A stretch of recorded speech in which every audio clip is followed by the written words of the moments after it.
윤곽 수술 하게 되면 어쩔 수 없이 얼굴 안쪽에 이제 뼈가 붙어 있는 인대들을 건드리게 되고, 또 상대적으로 처짐이 보통 사람들보다는 더 생긴 상태로 이제 나이를 먹어가게 되기 때문에 처짐이 더 생길 확률이 높습니다.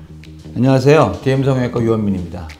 오늘은 블로그나 인터넷에 보면은 성형에 대한 정보 중에 안면 윤곽을 하면 얼굴이 무조건 처지니까 반드시 리프팅 수술을 해야 된다, 이런 말들이 있습니다. 이 말이 사실인지, 안면 윤곽 수술하면 꼭 리프팅 수술을 해야 되는지 한번 알아보도록 하겠습니다.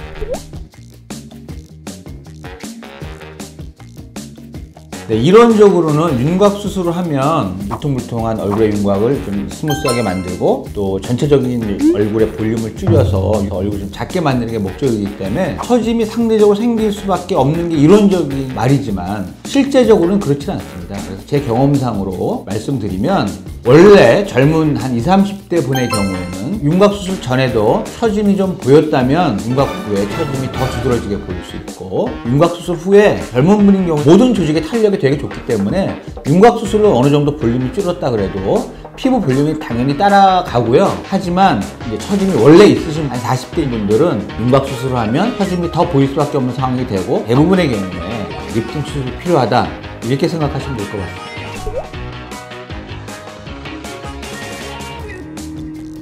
윤곽 수술을 하게 되면 어쩔 수 없이 얼굴 안쪽에 이제 뼈가 붙어 있는 인대들을 건드리게 되고, 또 상대적으로 처짐이 보통 사람들보다는 더 생긴 상태로 이제 나이를 먹어가게 되기 때문에 처짐이 더 생길 확률이 높다, 이렇게는 말씀드릴 수 있을 것 같아요. 지식이 없었을 때는 대부분의 경우에 이제 저한테 리프팅 수술을 위해서 오시는 분들도 옛날에 윤곽 수술을 하고 처짐이 해결이 안 돼서 자기가 만족할 만한 어떤 윤곽 쉐입을 얻지 못한 경우에 여러 가지를 공부하고 결국에는 나한테 필요한 거는 만족할 만한 결과를 얻기 위해서는 리프팅 수술이 필요하다, 이렇게 알고 오시는 분들이 이제 대부분인데, 요즘은 이런 데에 대한 지식이 많이 있기 때문에 40대, 50대의 경우 윤곽 수술을 하게 되면 반드시 동시에 안면 거상술을 시행하는 경우가 많고, 또 그렇게 해야만 윤곽 수술 후에 처짐이 더 생기는 걸 방지할 수 있는 거죠. 윤곽 수술을 하고 나서 안면 거상술을 시행하게 되는데, 윤곽 수술하고 바로 직후에 시행하게 되기 때문에 붓기가 없는 상태에서 거상술이 시행되는 거거든요. 그래서 수술 결과가 더 좋고, 또 윤곽 수술 후에 타이트한 연부 조직이 유지되기 때문에 윤곽 수술만 하는 경우보다는 오히려 붓기가 좀 더 적을 수도 있다, 이렇게도 말씀드릴 수 있어요. 20, 30대 젊은 분인 경우에는 비술적으로 처진 모습을 해결하는 방법이 많이 있죠. 가장 간단하게는 지방 흡입, 우리가 처져 보이는 어떤 쉐입을 좀 덜 처져 보이는 모습으로 만들기 위한 지방 흡입이라든지, 실리프팅, 레이저적인 방법이 이제 울세라든지 슈링 방법이 있는데, 대부분 완전 비수술적인 방법만으로는 부족하기 때문에 되게 실리프트랑 겸하는 경우가 많고, 우리가 이제 윤곽선 자체를 만드는 게 좀 부족하면은 지방 흡입을 이제 같이 할 수도 있고, 여러 가지를 조합하는 경우가 많이 있어요.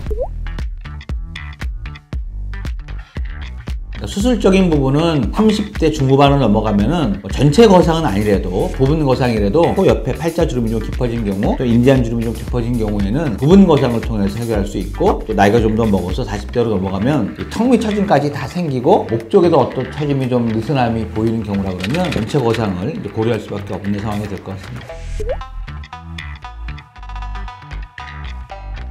사실 윤곽 수술 종류에 따라 다른데, 크게 광대 수술, 턱 수술로 나눌 수 있게 돼요. 광대 수술을 하는 경우에는 대부분 30대 후반이나 40대인 경우에는 없던 인대안 주름이 보인다, 이런 말씀을 하시는 분들이 많고, 수술 하는 경우에는 없던 이 턱 처짐이 생겼다, 턱이 이제 좀 무뎌졌다, 턱 아래쪽에 침샘이 드러났다, 이런 말씀을 하시는 분들이 많아요. 어떤 처짐이 지금 추가적으로 생겼다고 볼 수 있는 상황이고, 이런 경우는 거상이 아니면 해결할 수가 없는 상황이 되는 거죠. 비수술적인 경우에는 환자분들이 수술에 대한 고민들이 많기 때문에 비수술적인 면을 선호하는 면이 있지만, 효과 자체가 좀 불확실하고 또 유지 기간이 적기 때문에 오히려 또 이제 비용적인 면에서는 불리할 수 있어요. 그러니까 여러 가지 상황을 잘 고려해서 자신에게 가장 좋은 방법을 선택하는 게 좋을 것 같습니다.